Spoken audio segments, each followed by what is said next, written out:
If our subject is he, she, it, name and singular, then we will be using first form of verb and we will add s or es to the spelling. According to the spelling, we will add s or es. For with the example, it will be clearer to you. He teaches maths. As you can see, I have added es to the spelling of teach, because according to rule, along with these subjects he, she, it, name, singular, we are supposed to add s or es. For example, he teaches maths, teach has become teaches. She respects her elders, respect has become respects. It loves its master, loves, I have added s to the spelling of love. Yash works in an MNC, works. The child submits his homework timely, submits. The child is singular noun.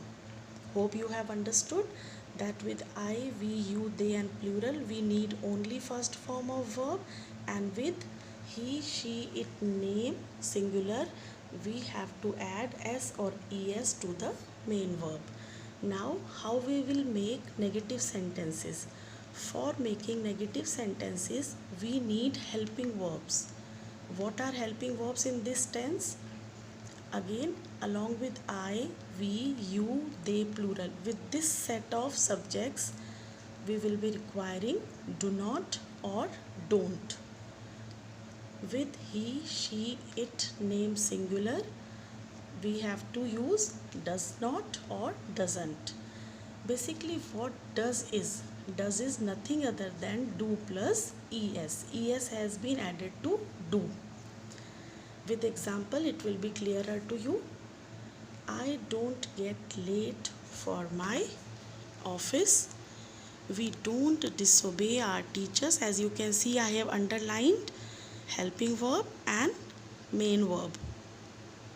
You don't go for an evening walk. They don't help the poor and needy. He doesn't like junk food. She does not wake up early. Tommy does not let the stranger come in. Priya does not talk much. Now, children, if we have to make interrogative sentences, what will we do? Interrogative sentence means questions. How will we form interrogative sentence?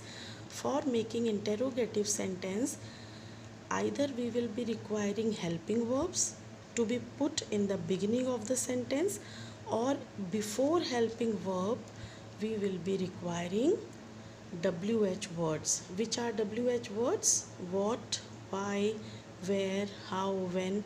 You must be knowing that these words are used to make interrogative sentences, and they are used in the very beginning of the sentence. Do you remember when you were in junior classes, you were taught I am a teacher, am I a teacher, I am not a teacher? Remember? So, in order to make a sentence interrogative, we add helping verb in the very beginning.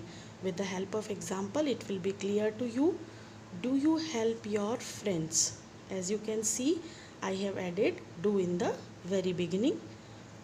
One example of WH word. How do we solve our problems? Next example is beginning with helping verb. Do they come to school on time? One example with WH word. Why do the students make a noise? Now I have given you these examples, these 4 examples of that set, you, we, they and plural noun, and I have written these 4 examples to explain you the rule that goes with he, she, it and name. I have used does here. Does he worship daily? One example of WH word. Where does she live? Next example is beginning with helping verb does. Does the toy car run fast? And this example is beginning with WH word how. How does Karan top the class every year? Here children, one thing I would like to tell you, that as gave you two types of I taught you two types of interrogative sentence. I would like to tell you that the interrogative sentences which begin with helping verb, they answer in yes or no, whereas the sentences which will be beginning with WH word, they will have some or other descriptive answer. For example, if we put up this question, do you help your friends? So it will be either answered in yes or no. I help my friends or I don't help my friends. Whereas this sentence beginning with WH word will have some or other answer. How do we solve our problems? This question cannot be answered in yes or no. So children, in today's class we learnt tenses and we began present tense. In present tense we started simple present tense.